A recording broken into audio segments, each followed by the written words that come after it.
Welcome back, everyone. Well, this Friday is the International Day of the Girl, a day recognized by the United Nations to uplift girls' rights and acknowledge the unique challenges that girls face around the world. And here in Chicago, the Girls Like Me Project will host its 13th annual Chicago Day of the Girl.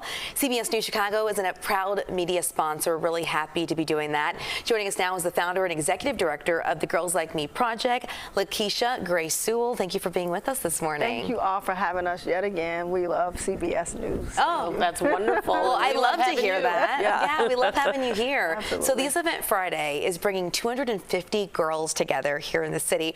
What's the day going to be about? What are you going to be doing? So we've actually had to expand that number. We are at 300. We've maxed out. Wonderful. Yes, Amazing. So that is amazing. We'll have 13 schools represented.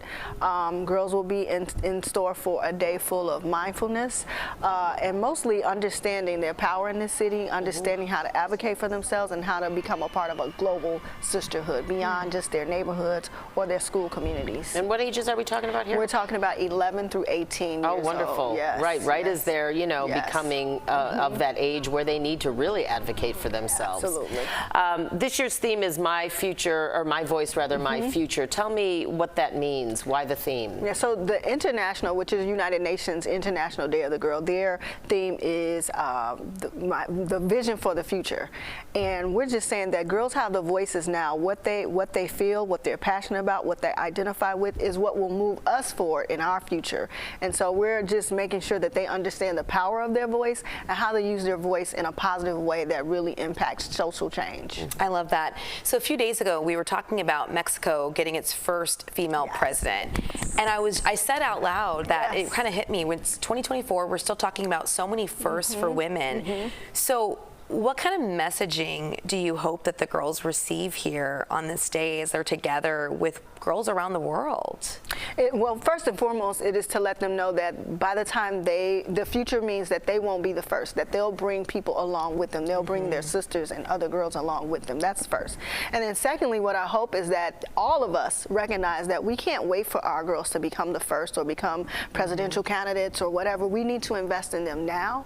We need to advocate for them now, and we need them to be empowered and have a voice now. I love that. And part of the mission of the Girls Like Me Project is to uplift black girls in particular. Can you talk about that part of the mission and how you do that specifically? Absolutely. So what we know is that media messages depict a lot of stereotypes and stigmas that really limit the vision that black girls have for themselves. And it also influences the public perception of black girls, and it also then influences policies like the school policies and suspension policies. So all of these things kind of repress and kind of set these boundaries for them.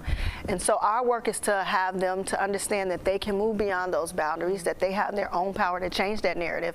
And then when they get into spaces to be creatives, that they make positive images and they tell a positive story about themselves and their experiences. That's wonderful. And that is so powerful. I know for so long we've been told what to look like and what to sound like. And I just think representation is so important, but having that power to walk in that is great. But something you also mentioned I wanted to chat about is mindfulness. You talked about working with the girls on that. What's the meaning behind that? Yeah, so we're working with House of Naya and Zen Apokatri, who will be giving them some just centering, grounding them. You know, we have to live in a city where it's about survival. We have to live in a city where you have to be on guard at all times.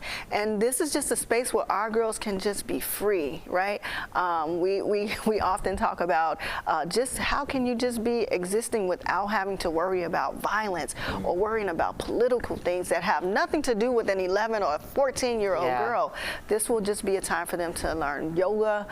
They'll be doing some breathing work, and then they'll be right on South Shore at the Cultural Center, right on the lakefront, just taking in the view. 83-degree day. It's going to be amazing. Shake off some of that anxiety, right? That permeates so many of our kids and our girls right now. Which the media also, right? Social media is showing that the influence that it's having is leaving them less connected, depressed, and with signs of self-harm. We've got to stop it. We do. Yeah, we definitely do. It got emotional thinking about, just like what you said, what the girls